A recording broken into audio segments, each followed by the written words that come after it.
Here's check on stories we're following for you today on Robin Hood Radio.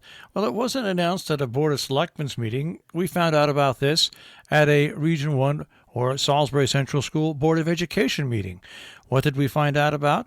That Salisbury's policeman, our, of course, resident trooper, Chris Sorrell, is moving on to another position with the state police. Here's how we found out about it by surprise, along with everybody else at that meeting. David, the other thing to consider is Trooper Sorrell is leaving his position as resident trooper as of October 1st. Oh, wow. He's taking a position on the police force in New Hartford. And he's not going anywhere. No, I know, but he'll be missed. Yeah. And so we're throwing a couple of ideas around between the faculty, and the student leadership group is going to work to come up with something that the students can do to honor him. But I wonder if that's a possibility for a Board of Ed recognition. Oh, I think he should. I mean, he's been such a tremendous partner for us. You know, he's just been an angel looking out for us. You know, and just so great with the kids. You know, I don't know if that's something that would you would want to do at the same time as the Gaga Pit, or do him in November, or There's a blood drive at the Congregational Church on West Main Street in Salisbury at 8:30 in the morning. In Dover, the town board has their regular meeting at Town Hall at 6:30. The incredible Namkug Pumpkin Show returns October 1st with even more jack-o'-lanterns. More information is available at their website.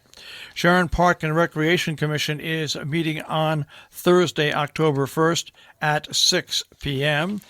The Falls Village Planning and Zoning meeting on the proposed new housing site is left open. Another meeting is scheduled for October 1st at 6:30. The Kent Memorial Library on North Main Street on Friday offering a virtual music access program of coffeehouse-style musical performances. It'll be the first Friday of every month at 7 p.m. The proposed remaining lineup includes the KC Sisters Friday, Spin Music November 6th, and Wanda Houston and George Potts on December 4th. More information, kentmemoriallibrary.org.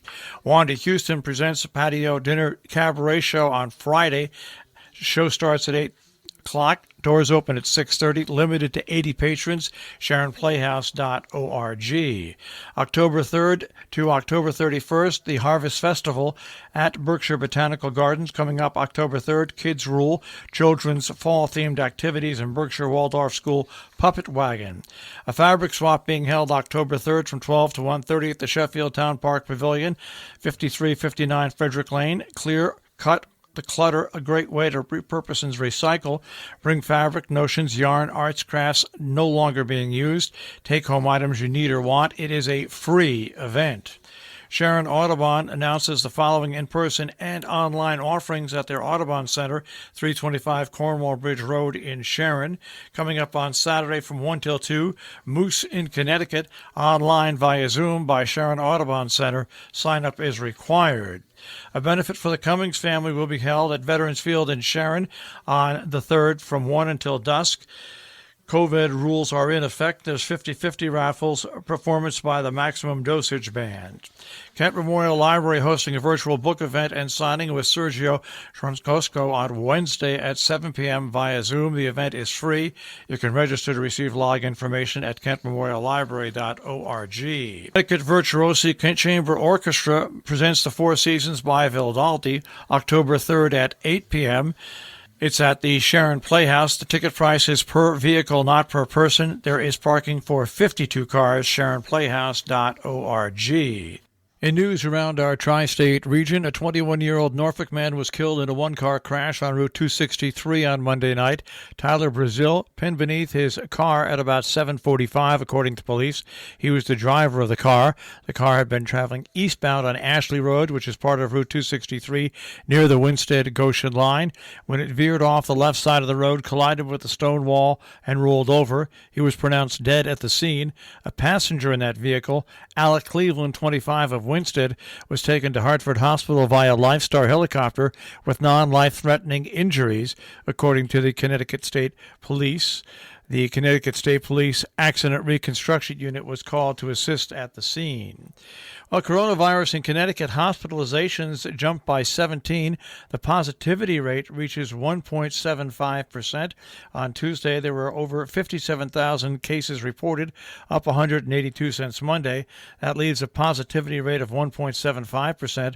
There were 2 new coronavirus-related deaths reported in Connecticut, bringing the total since the start of the pandemic to over 4,500. Governor Ned Lamont announced that Connecticut is expecting to receive 1 million of the latest rapid COVID-19 tests from the federal government. State officials are anticipating receiving the first shipment of 69,000 of the new 15-minute diagnostic tests developed by Abbott Laboratories in a matter of days. The Lamont administration anticipates deploying tests to public schools and child care settings for on-the-spot testing. Some will also be reserved for the state's rapid response teams that are dispatched to react to flare-ups of COVID-19 in a nursing home, state prison, or particular town or city. In New York, they must attack developing downstate coronavirus clusters with focused, targeted rapid COVID-19 testing in neighborhoods with increasing COVID-19 infections to prevent a resurgence in the state and prevent community spread. Governor Cuomo said on Tuesday officials in the state's coronavirus task force and regional control board are keeping a close watch on the state's numbers with accelerated testing efforts downstate as infections in certain Brooklyn neighborhoods and areas of Orange and Rockland counties have surged over the last several days. New York City, Westchester, and Long Island, New York's economic engine before the pandemic, have been slow to regain more than 700,000 jobs lost by COVID-19. 6 months after the start of a nationwide pandemic, the entire state remains more than 1 million jobs shy of its pre-virus total, showing the most anemic post-COVID outbreak employment growth in the 48 contiguous states. Most of those losses were in New York City metro region, which had produced most of the state's growth in recent years. Columbia Green Community College will award its first round of scholarships for Greene County Cares Fund next week. County lawmakers decided in August to maintain the county's contribution to the college at its 2020 level, using a $181,000 balance between the county's 2021 contribution and 2020 contribution for a new donor fund. The college has received 22 applications for credit programs, 4 applications for non-credit programs. Massachusetts communities with low transmission rates will be allowed to move ahead in the gradual reopening process, allowing them to open indoor performance venues and increase capacity for some businesses next week. The Baker administration announced the news drew immediate cheers from theater circles in the Berkshires.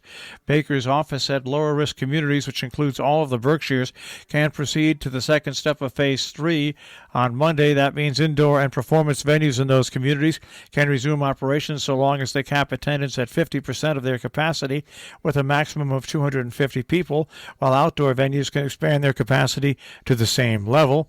Other activities such as roller rinks, laser tag, and obstacle courses will also be allowed to start back up next week in lower-risk communities, while gyms, museums, libraries, driving and flight schools can increase capacity by 50%. Our business brief is underwritten by Morgans at the Interlaken, interlakenin.com, and by Salisbury Bank, salisburybank.com. The Dow Jones Industrial Average will start off today at 27,452.66, the NASDAQ at 11,085.25, and the S&P 500 at 3,335.47. We'll take a look at the tri-state forecast. That'll come your way in just a few moments.